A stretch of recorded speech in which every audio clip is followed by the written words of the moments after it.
Hey team, welcome back to the Be Better Daily podcast. We have Jackson England on. He's ranked number 9 in the world for boxing in his weight division.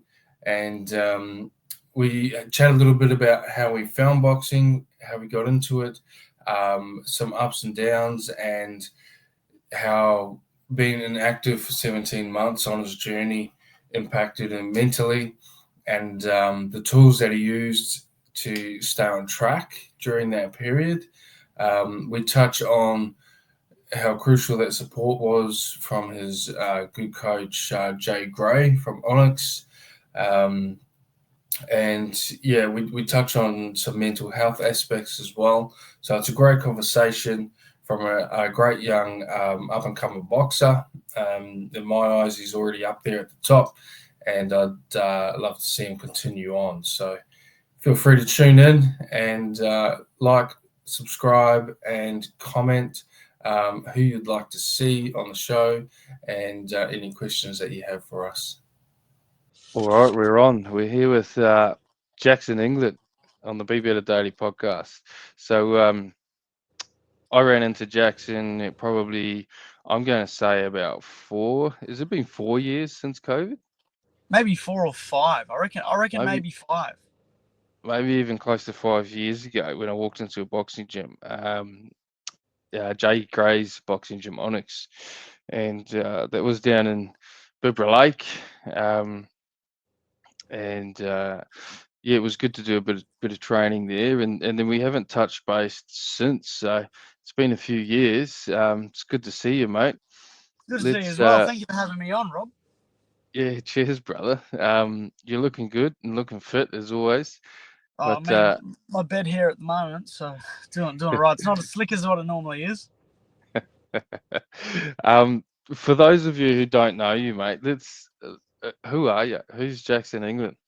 Oh, um, there's many walks of life I've been through thus far. I'm only 27. I've had the privilege Yeah, to go down many routes already and see a lot yeah, of different versions of myself.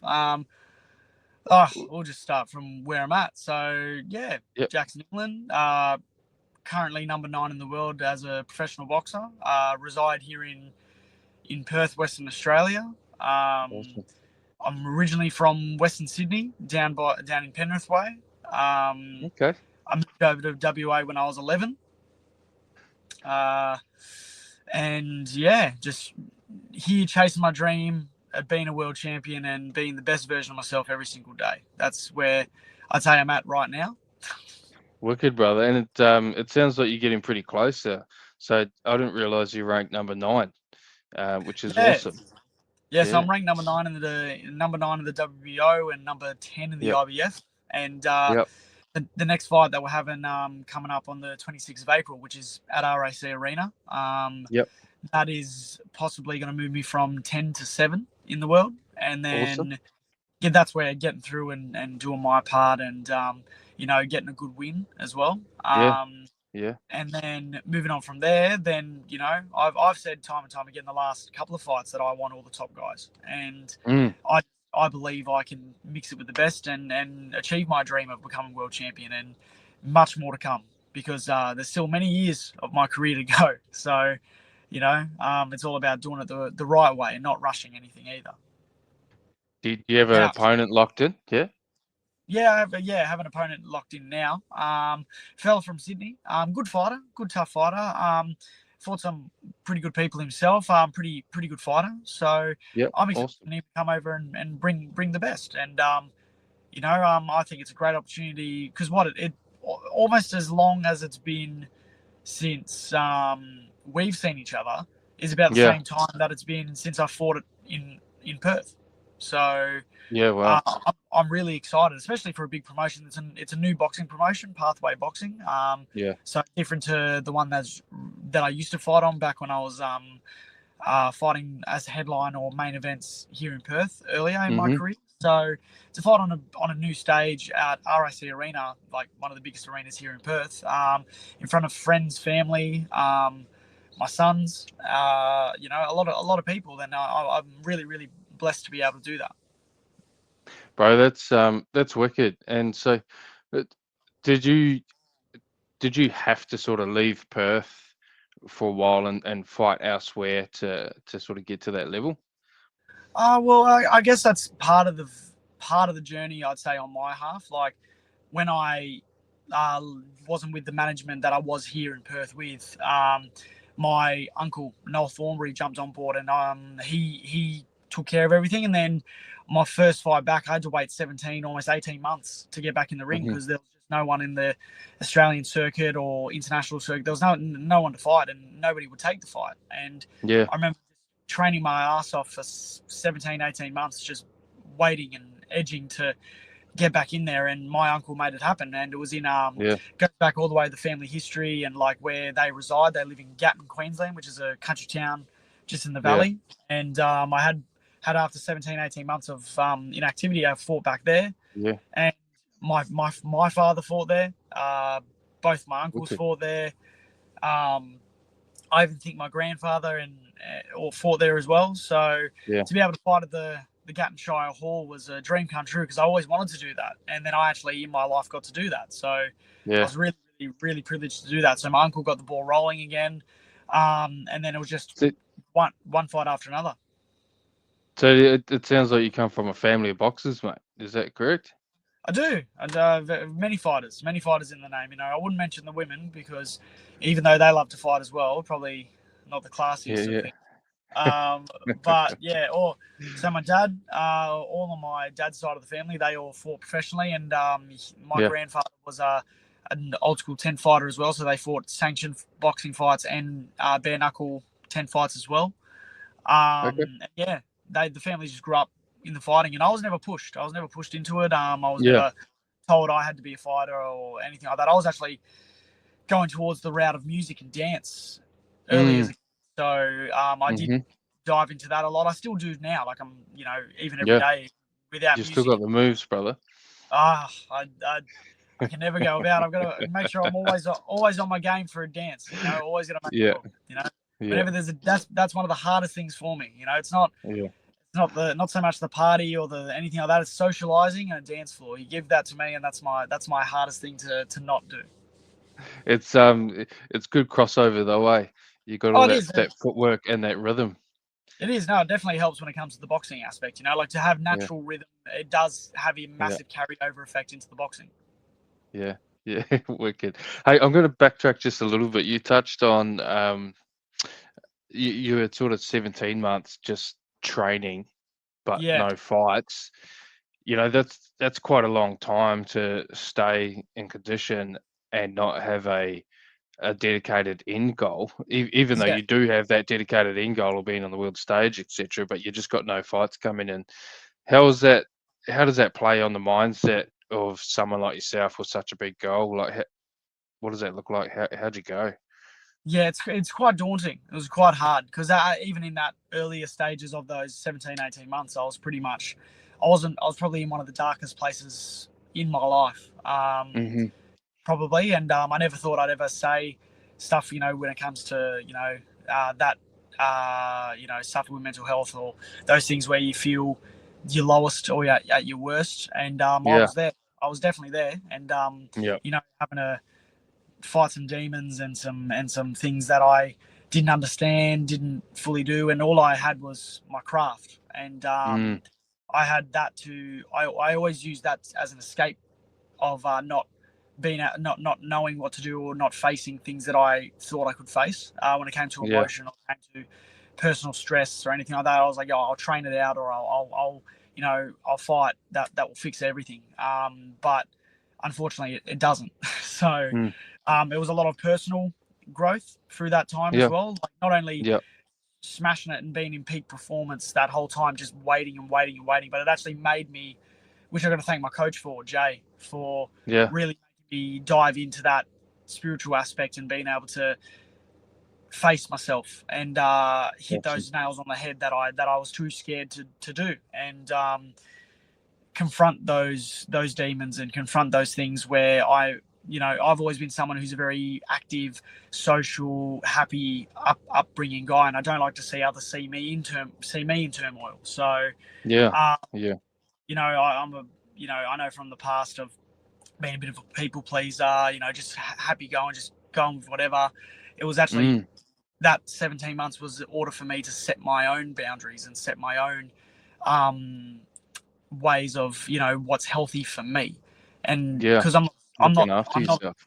looking after myself, and being able to put up healthy boundaries and things of that may make me feel uncomfortable, make me feel like things aren't right, and having a steady ground on things where I never really could do that in the past. I never had any boundaries. I was very much like, oh, you want to do this, let's do that. You want to this is what I want to do, and I just go with it because I'm just happy to see others happy. I'm a very good. I like to give with others. I like to be there for others, but I don't necessarily do it for myself a lot of the time. So it's a skill I had to learn, and I'm still learning, through that process. But definitely now I've definitely been able to hit those parts where I definitely was at my worst now, and I've never been in a better place now. Like knowing that I had to go through that 17, 18 months, no fight, no thing, and the struggles I was going through at that current part of my life, it was an eye opener, and it definitely made me face those things I didn't want to face or felt I didn't have to. And now I got to thank that process for giving me the position, or put me in the position as a man and as an individual I am now, and thank all the support I've got around me as well. Yeah.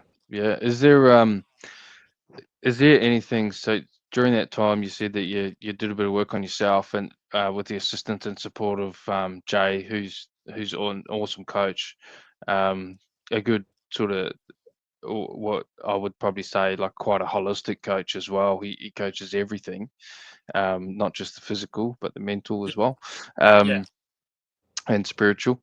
But was there anything that sort of, what am I looking for? I'm looking for sort of tools that if anyone else is going through the same thing that you're going through and training just wasn't cutting it for them and they had to sort of face their own demons, was there like one or two big things that really like the penny dropped for you that you could action or had to change?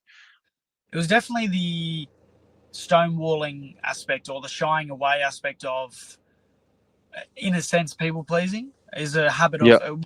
It was a habit of mine. I'd say I still do it now and then. I just, I'm human. I still, but being able to regulate and be able to have the understanding of, am I actually just doing it because it makes them happy, or am I just being a bit of a pushover in this aspect? So I think when the penny really dropped for me, it was because I was able to sit there with healthy boundaries and set myself those points where I'm like, you know what, no, I don't agree with that, and this is why.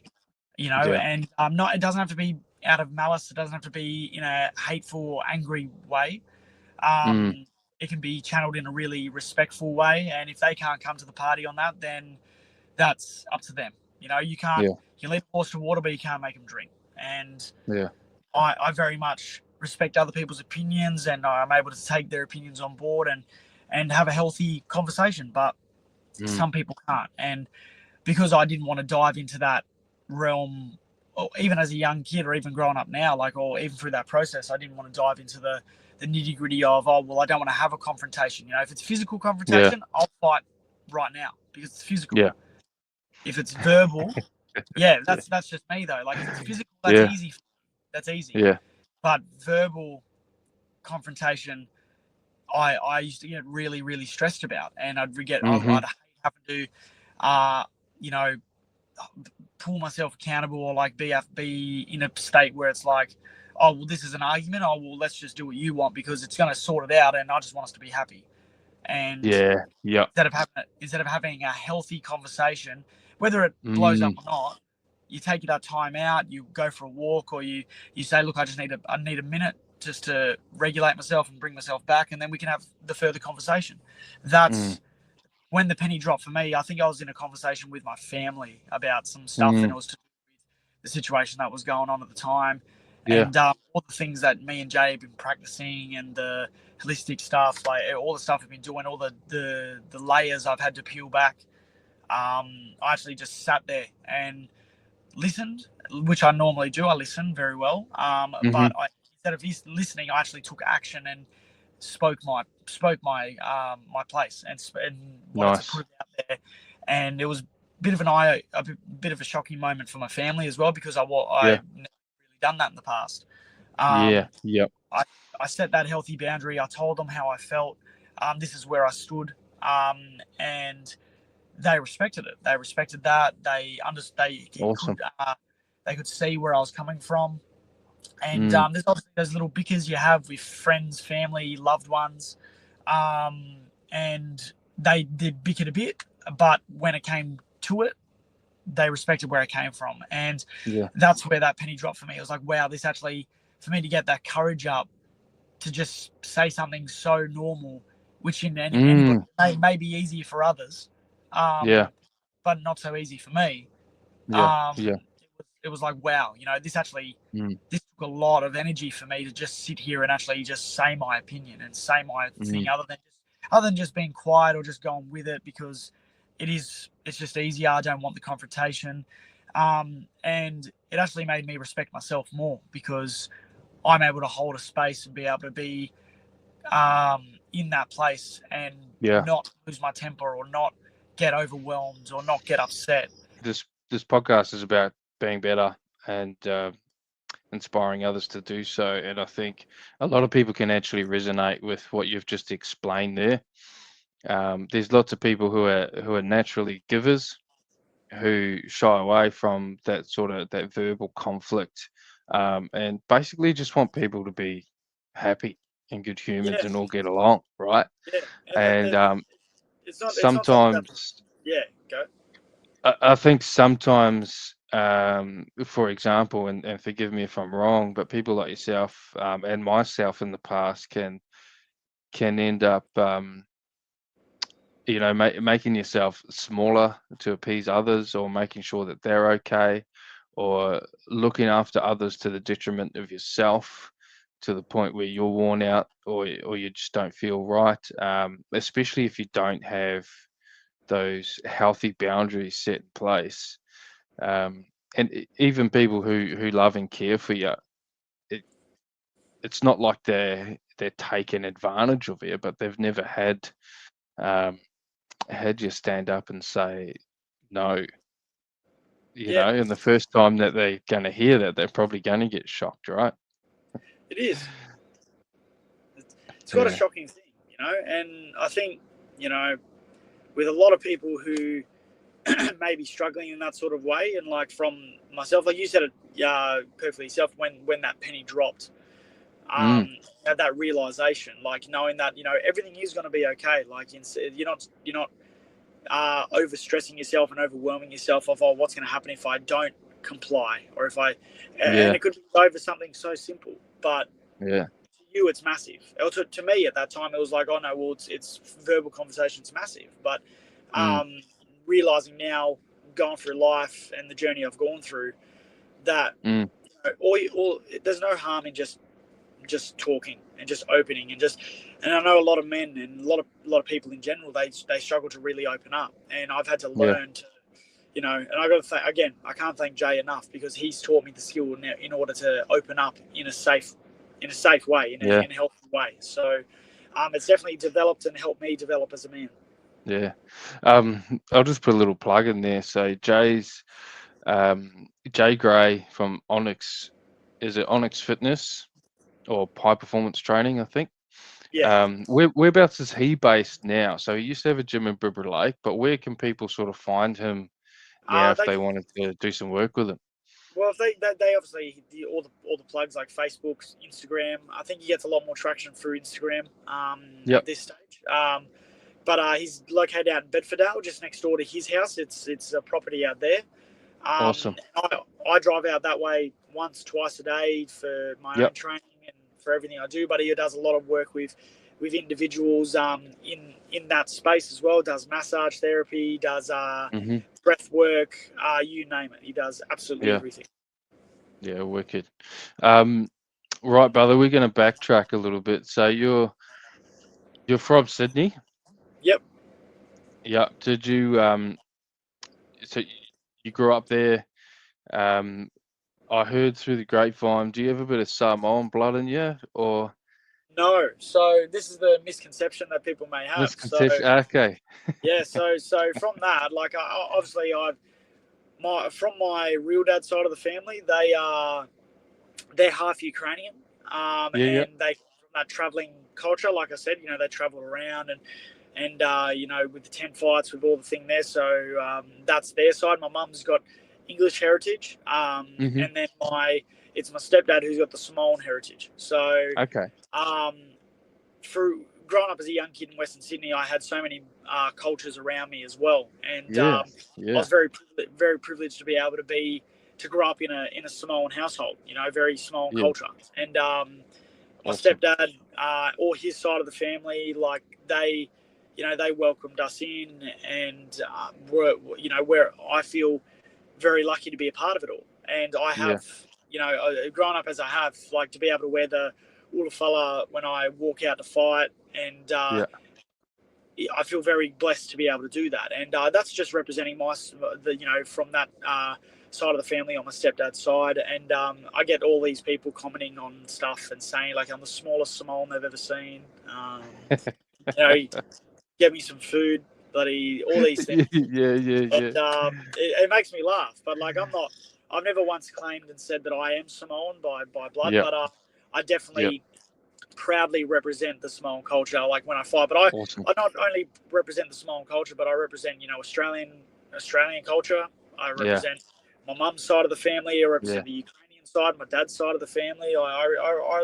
I'm very much someone who brings everyone with me, whether it be awesome, someone I've met yesterday to someone I've known for 10 mm, years of my life. I love to bring everyone along for the journey with me in my career and in just in life. I just yeah. love people. I love being around people. So you're in Sydney, and were you boxing then in Sydney, or where did you Not, start? not really. I started here in Perth. It was Mm-hmm. funny how that happened because, like I said, my family, I was never pushed into it. I didn't know too much about the family history when it came to boxing either, but Yep. I knew some stuff. I knew dad was a boxer. And as a young kid, typical young 10, 11-year-old kid, you love martial arts, you love kung fu movies, you love Yeah. anything combat stuff. Like, I still am massive Mortal Kombat fan. I used Yeah. to be Yep. a big anime fan. Not so much now, but only because I don't get time to really Mm-hmm. sit down and watch it. But as going up through those ages, I remember moving over here from Sydney to Perth when I was 11, and I got to about 13, 14. And every day after school, I was just, hanging out with friends. I was always outside, or if I was at home, I would be sitting there watching TV or just doing whatever. Just typical 13, 14-year-old kid stuff. And I remember my stepdad was working FIFO at the time, and he'd come back, and he took the Foxtel card out of the old Foxtel box, and he gave us that ultimatum. He actually let us choose. He said, listen, I don't want you kids thinking like you're just going to do nothing, Yeah. or work a 9 to 5, or feel like that's all you've got in your life. I want you guys to chase your dreams, and I want you guys to Awesome. sit with yourself, and whether it be a hobby, a trade, a job, something where you want to chase to become, or inspire to be, then I want you guys to do it. So that's where I remember at that time I went on a school camp as well. And I was still around that time. YouTube was very around that time still. I was watching fights. I was watching boxing, kickbox. I was watching everything on there. And I went away on the school camp, and I was thinking to myself, I was really, really sat with me, and I was like, what do I want to be? What do I want to become? And it was like, oh, dance and music. I want to, I've danced and performed in heaps of places as a kid. Even Yeah. in my later years, I got to do the same while boxing. But I sat there and I was like, you know what? I think because of how much I love combat sports and how much I love fighting, the sport, not so much the fight thing, even though I love both. Mm. I sat there and I said, you know what? I want to give boxing a try. So I came back from the camp. I told my stepdad. We were straight away to the gym, local gym here in Mandurah. I still pop down there now and then and see the coach Wicked. there, and chat and help out some of the young fighters now. Yeah. But I went there, and the very first boxing class I had was a sparring day, and I was just chucked straight in there, like sink or swim, basically. And I remember I sparred a guy with long blonde hair, and I'd never sparred a day in my life, other than like you mess around with your mates and just whatever. Yeah. And I jumped in there, and I sparred this guy, and this guy, even though I was only 54 kilos or whatever, this guy would have been like 75 to 80. He basically just played around with me, but I gave it back. Like I've got that bit of me. I don't want to swear, but yeah, I've got that a bit of a dog in me to be able to fight back. So I did, and then I did rounds with some other guys. Did some rounds with the coach at the time, and he come up to my stepdad after. He goes, "Oh, how long has he been boxing for?" And he said, "Oh, that's his first session." So he thought I'd been boxing for longer, and he straight away said, "He goes, oh, I want to take him on. I'll get him a fight in the next 6 to 8 weeks. Get him his first amateur fight." And to have that privilege, or have that question be asked, and for him to think that I had already been boxing for a long time. I think that shows genetically from my real dad's side of the family and from the history that just passed through, through the bloodline to me. So that's where a lot of young guys I speak to now, I say, look, you can have all the talent in the world and all the natural ability in the world, but that's only going to take you so far. You got to be able to have that, and the work ethic as well. You got to back that 10 times over with work ethic. Yeah. So how long were you boxing in amateurs for? I only had 22 amateur fights, probably from the age of 14 to 16, 17, roughly. Mm-hmm. And it was nothing special. All I did was win a state title and a Golden Glove title. That was the height of my amateur career, really. And I think, that was good for me. I always had a professional style more than an amateur style. And those who know boxing as well, they know that there's that difference in the sport. There is specific rhythms, specific difference between Olympic amateur style boxing and professional boxing. And I think because of the family all being really good professionals and having their name around in the boxing world, I think that just sat more with me. I wanted to achieve that more than going, say, to the Olympics or anything like that. But touch and base, which is funny, touch and base on the Samoan thing. I got a call from a family friend or from someone who through the family on my stepdad's side, and his name's Peter, and he used to fight back in the day, professional boxer or fought in the amateurs. I can't remember, and he rung me one day when I was in the transition of if I wanted to turn pro or I wanted to still stay amateurs, and he rang me while he was in Samoa, and he actually said, he goes, "Jackson, do you want to fight for the Commonwealth Games but represent Samoa?" And I just laughed. I lost it laughing. So I was like, who else? What other Australians going to be there? He goes, "Oh no, there's none. It's just a Samoan team." I said, "Okay," and I was like, "I'll be the smallest guy there. I'll be fighting at 54 to 57 kilos, and then it's just a whole bunch of big boys on the team as well." I said, "Look, I appreciate it, but I don't think I'm going down that route." But then I remember speaking to my parents afterwards, and my stepdad just lost it laughing. He just goes, that'd be the funniest thing. You see the whole Samoan team walk out, and then you just see this little white guy walk out. And it's like, no, he's competing. He's representing Samoa. Classic. So I thought that was really nice of him to ask me. But I just, at that time, I was like, you know what? I want to turn pro. I want to do that stuff. So through that journey as well, I actually moved back to Sydney. I was in Sydney for another 5 to 6 months. And I was actually trying to turn pro there. Because over East, there is those opportunities and those things that do come up as well. So I wanted to see if I could chase the dream over there. A little bit more opportunity maybe, or whatever it may be. And I went there, and lifestyle is too hard. Like, I love Sydney. Love my home roots and the family there and everything, but the Sydney lifestyle, it's very much abrupt and very full on. So I just couldn't handle it. Could not handle it. I was working concreting. I was Yeah. doing little jobs at like construction sites while training full time, trying to make it happen. And it got to 5-6 months, and I said to my biological father, I said, "Oh, look, it's too much. It's too hard.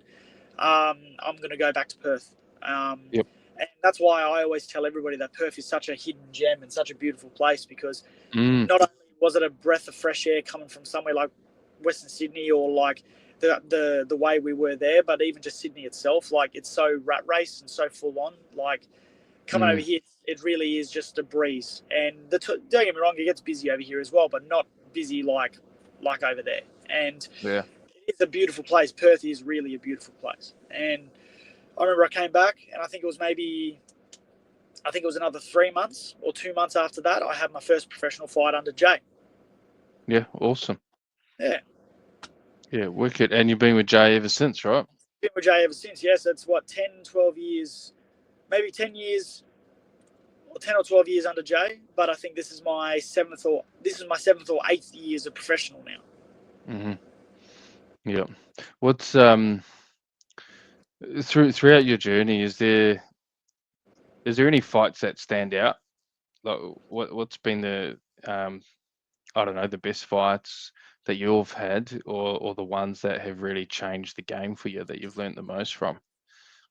I think I get asked this question a fair bit. I think the Paul Fleming fight would definitely be one that will always sit real close to my heart, only Mm-hmm. because that was my breakout fight. For 13, 14 fights leading into it, I wasn't really getting a purse to fight. I was headlining here in Perth, so I got to Mm-hmm. be able to make that home name, which was good.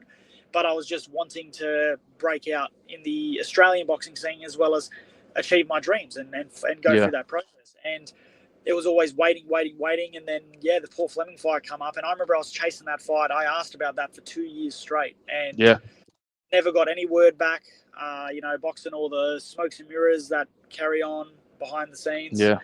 And the job as a fighter is to fight. So, and I Mm-hmm. don't shy away. I don't shy away from no one. So I remember I fought here in Perth. It was my 13th fight. I fought as the main event here in Perth. Got myself to 33 in the world by winning 2 vacant belts against a tough New Zealand fighter. Yep.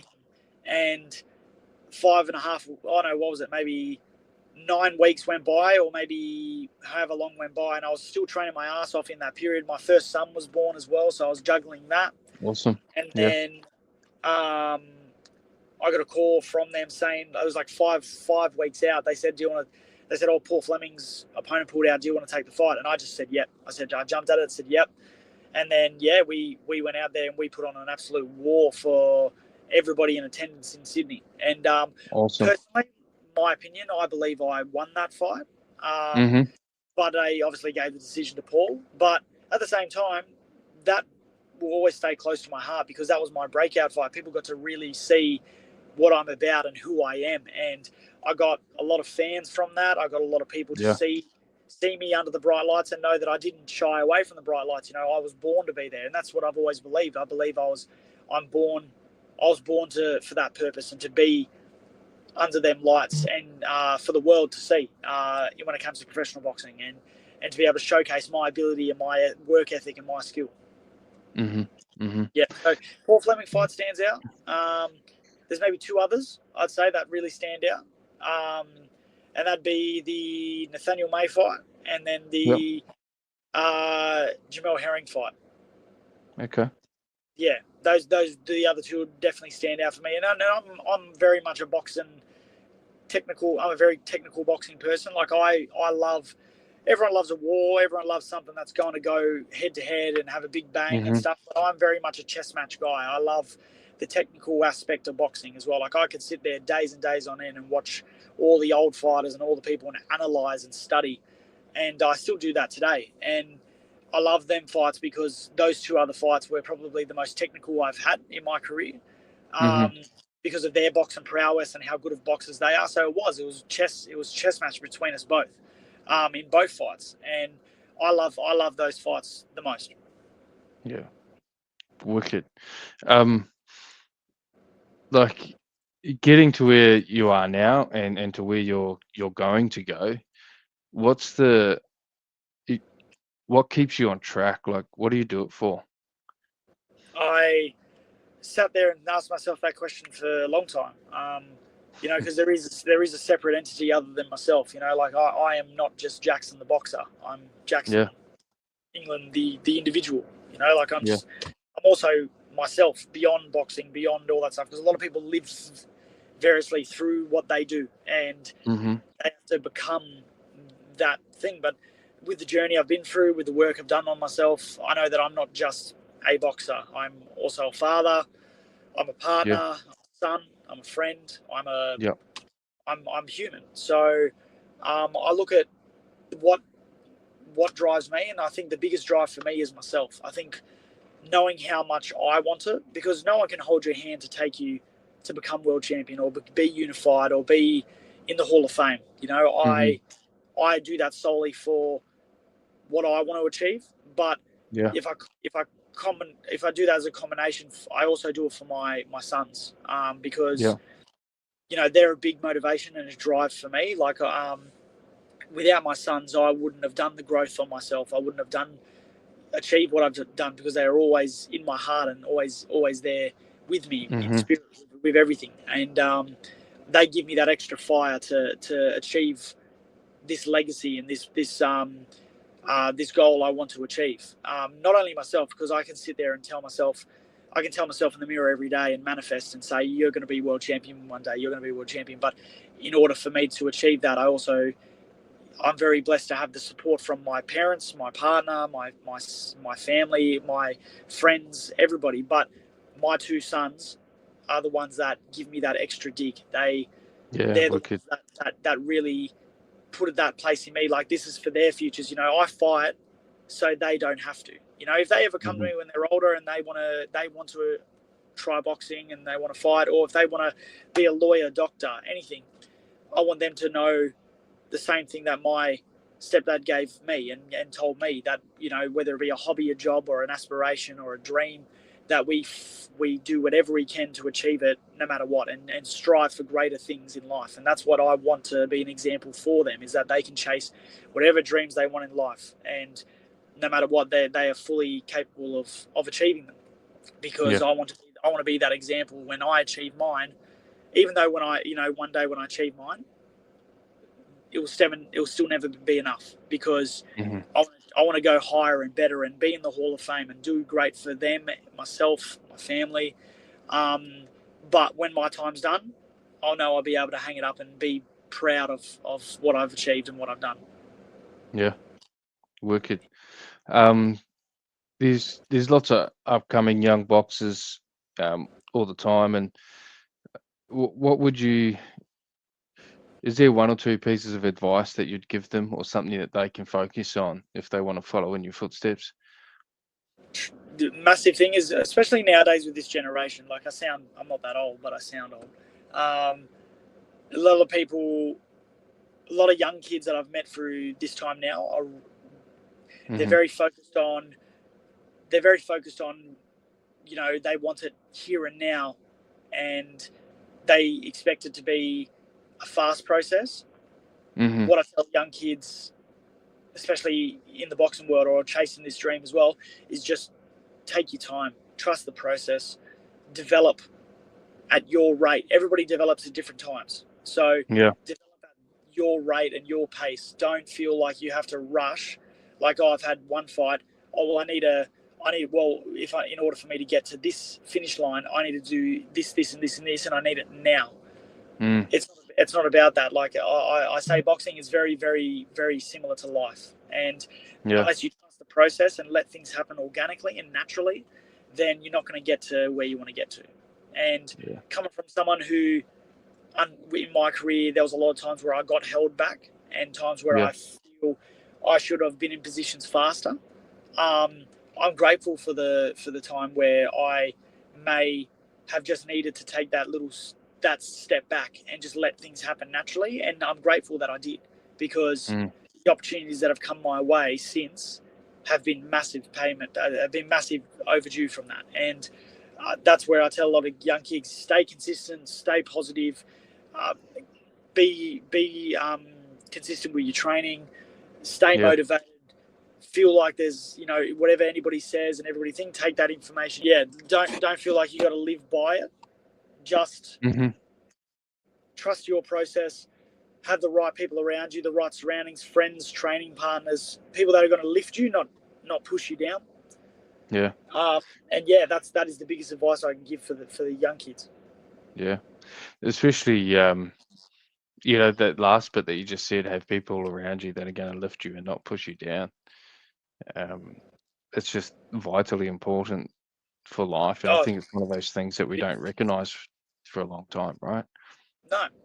And having that positive reinforcement as well. Like, yes, you need to be told things in a straight manner, and it's not sugarcoating, but at the same time, someone needs to tell you that. They also need to give you the positive reinforcement on the end. It's not someone going to just tell you bad things. Like, everybody has off days. I have off days. You have off days. Everybody has those days where they maybe not perform their best or do their best. But someone who is very much perfectionist, especially when it comes to this, I used to get so angry at myself when I'd have an off day, and then the next day, guess what? I'd be fine. But for that day, I'd have that off day, I would hate my life. I'd say, why am I boxing? Why am I here? Ask the question, like, oh, do I even want to do this anymore? And it turns out you have a sleep, you have a couple of breaths, the next day, it's a new day. You're fine. You're ready to go. Those days where you struggle the most, but yet you're still there at the gym and you're still trying, you're still training. Those are the days that count for the others, because some people, if they have an off day, they go party, or some people have an off week, or they have an off thing, they go get on the beers, they go train. They don't do that stuff anymore. They don't think about that stuff. They're like, oh, I'll be all right in a day or two, and I'll come good. Yeah. Just you being in the gym, and doesn't mean you have to smash training hard. It just means you being present in the gym and learning, even when you're having the worst of days, is a step ahead of anybody else, because you're able to listen and be there. Might be going off track a little bit, but for the listeners or anyone who's listening that doesn't come from the world of boxing or understand boxing, is there anything that you'd like to say to them, or like, have you come across a lot of misconceptions of outsiders thinking what boxing is? Or heaps. There's many. There's the people who think, oh, it's just two people punching on. They think it's an aggressive sport. I remember talking to a guy at a tennis thing. I remember I watched a friend play tennis, or I don't know, I was at some sort of tennis thing, and they asked me what I did. I was like, oh, I'm here to support so and so, and they said, what do you do? I said, oh, I'm a boxer. I've had 2 professional boxing fights and everything. And he's like, and he gasped. He's like, well, you guys are just stupid. And I said, I wouldn't say stupid, but we're fighters, yeah. And he goes, oh, it's a stupid sport, two men just fighting and brain damage and stuff. I said, well, that's your opinion.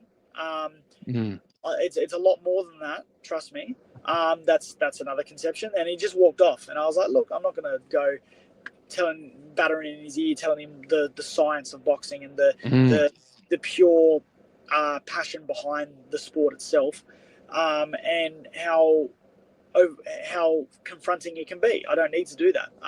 Then there's the other thing of, because you're a boxer, you're violent. You've got heaps of aggression, so that's your way of getting it out. There is that way of, it does help with letting out good endorphins, not only from a mental but a physical as well. But there's many I've come across. There's even some people who are like, oh, boxing's just people who box are just looking for a way to hurt people. They're looking for a way out to hurt people, and okay to hurt people, and it's not about that. Like, at the end of the day, it's a sport for a reason, and it is. If you want to be brutal about it, it is 2 people. The aim of the game is to hit and not be hit.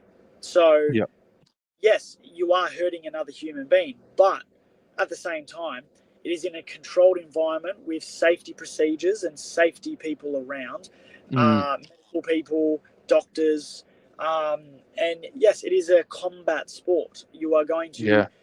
It's not. No one's baking cakes here. It's not a cook-off. It is a fight. So being able to hit and not be hit is the art form of it all.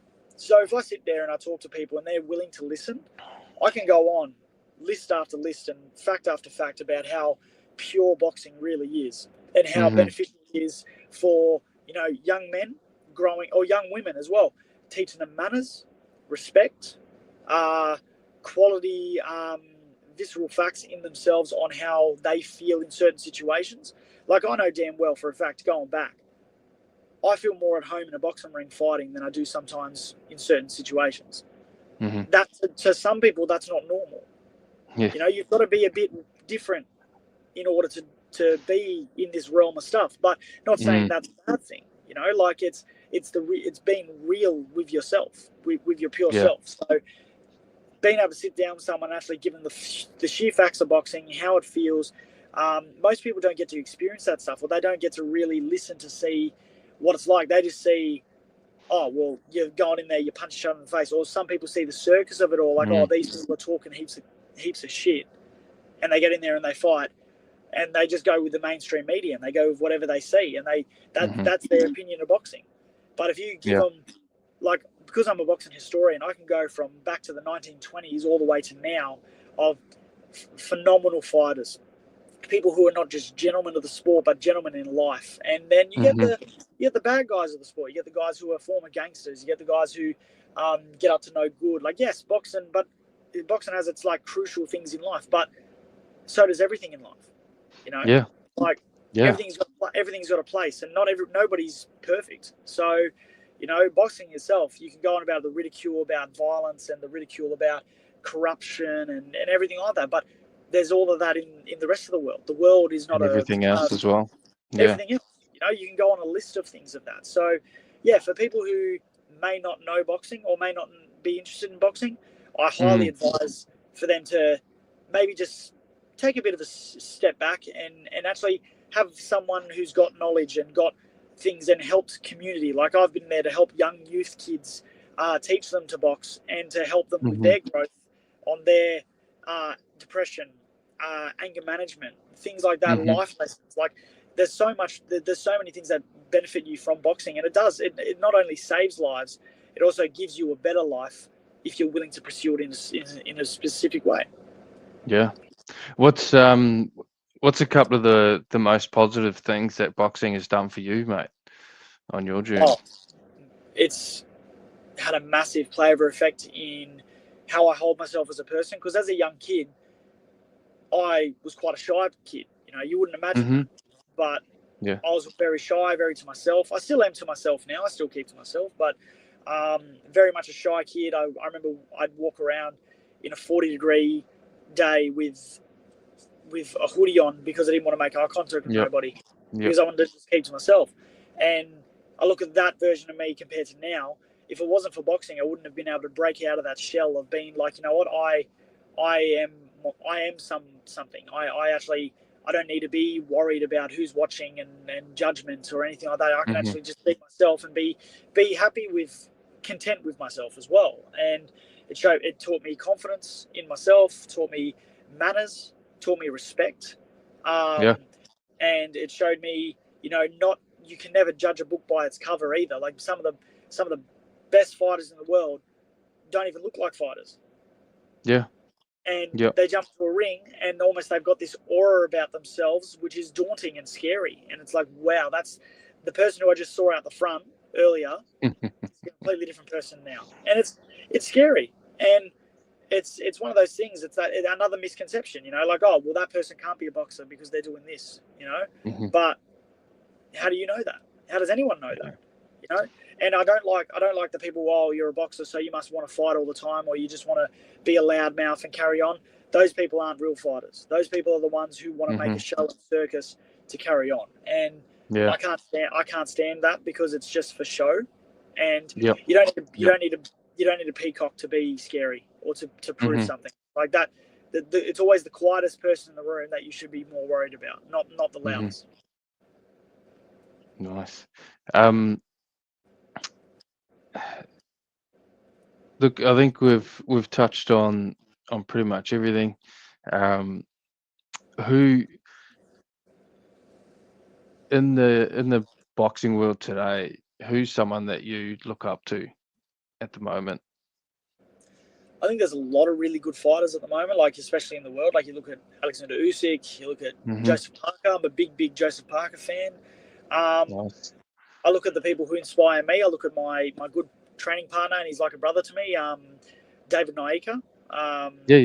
Yep. Yeah, David Naika. He's definitely a big inspiration for me. What he's achieved in his career and what Awesome. he's done.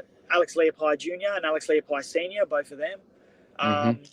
I look at all the influences of those people. I'm much of an old school person, so if I had to say anybody who's really shaped me as the fighter and like the way I look at that is the old 80s era of the Four Kings. You know, you got Sugar Ray Leonard, Roberto Duran, Yep. Marvin Hagler, Thomas Herms. Like those four guys there, really. You know, if I could put a fighter together myself, I would Mm-hmm. have Sugar Ray Leonard and Roberto Duran combined. Like that would be Yep. to me, if not the perfect fighter. But that's just Mm-hmm. me. But I like that era of fight of that time because they fought everybody. They didn't shy away from nobody. Um, they had their own little upsells and those ways they did things. But that time of fighting, like not just of those four guys, but even other guys in the realm of that era as well, just were true fighters, and Mm-hmm. true boxing, technical boxing uh, specialists. And it's I love going back and watching fights of theirs. But fighters nowadays like Terence Crawford, Canelo Alvarez, all these really good main like guys fighting now in my era. Vasyl Lomachenko, Yeah. George Kambosos, which I've had the privilege to be able to spar and be his main sparring partner, Mm. as well. Like George is the man. Like, and George is fighting this Saturday as well, and he's fighting now. The opponent's changed. He's actually fighting another guy, who I've had the privilege to do rounds with as well, named Jake Wiley. He's Nice. a super lightweight in Queensland, who I've had been able to do rounds with as well. So both really good Mm-hmm. guys. And this is a great opportunity for Jake, and this is a good fight for George. I think it's a great opportunity for them both. Without getting yourself in trouble, mate, what's missing in Australian boxing? Oh, well, I won't get myself in trouble. I think personally, I think more fighters, not so much fighters, but I think more promotions and more fighters should be able to have their leg up to be able to showcase themselves more. Like I know everyone from the mainstream media, from the mainstream stuff, it's very much, they only know specific names and Yeah. specific people. And you look Yeah. at all the mainstream people, like, oh, you're watching Tim Tszyu fight, or you're watching George Mm-hmm. Kambosos fight, and that's Mm-hmm. no harm towards them. They've worked hard to be in the position they are. Yeah. But when it comes to the other fighters that don't get a chance to be in the limelight, I Mm-hmm. think there should be televised fights for almost every promotion. I think Yeah. that they should be able to give everyone a piece, and everyone should be able to have a stage to be able to showcase their skills and be able to have a backing and a fan base, and to be able to know that they're not just, oh well, I'm nobody, but I'm trying to be somebody. You know, like everybody Mm-hmm. deserves to be in that position of showcasing my skills. And the whole thing about being a professional fighter is, yeah, you do get a fan base with you, whether you have you care about it or not. But professional boxing is, people are paying to watch you fight, Yeah. and it is like a modern day gladiator. So people want to see what they've never seen before. They want to see something that they enjoy to watch. So Mm-hmm. you got to think about prize fighting is in order to, it is for that purpose. So I believe in Australian boxing that everybody should be allowed to be in that position of, they can showcase their skills and know that they're going to have a platform to do so, other than having like a local show and not have any TV or nothing like that, where they get shown maybe on a live stream or something like that, and Yeah. maybe a Yep. couple hundred people will watch, and the only people that will also know are your home people. But Mm. I believe, especially being in the position I'm at now, like I've been able to be on TV and fight in front of thousands of people and crowds and Yeah. showcase myself.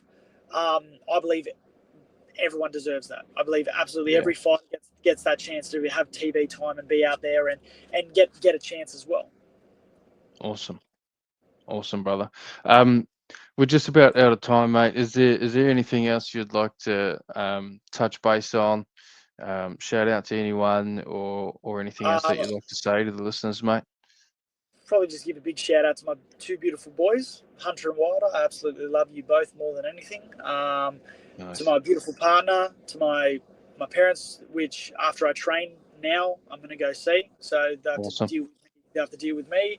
And then everybody else who stays tuned and follows your journey as well. And thank you again, Rob, for having me on. I really appreciate it. And I really appreciate your time as well. Mate, I appreciate you jumping on. Um, it's been awesome to catch up with you for after so long, and it's been awesome to watch your journey along the way as well. And I've got no doubt that you're gonna make it to the top, mate. And it's going to be an exciting, tough experience along the way, but a worthwhile journey for you. Thank you so much, Rob. Who would you like to see on the podcast, mate? Any nominations? Any nominations? Well, Jagger's already been on, so I can't give Jagger a nomination. I'd love to see Jay on. I'd love to see my coach on Jay, because there's a few people that because awesome. I've brought his name up, they've Yeah. asked for him to be on. But yeah, he's a very busy man. But if he can have the time, I'd love to see him on here as well. Yeah, it'll be wicked. Be wicked to catch up with him too. He's a great man, awesome Yeah. human. He's been in the game for a long time, in training and everything. So it's Oh, and wicked. everything. Yeah, be great to have him on. Cheers, mate. Thank you for your time, and we'll finish it up there, bro. Appreciate you. Thank you.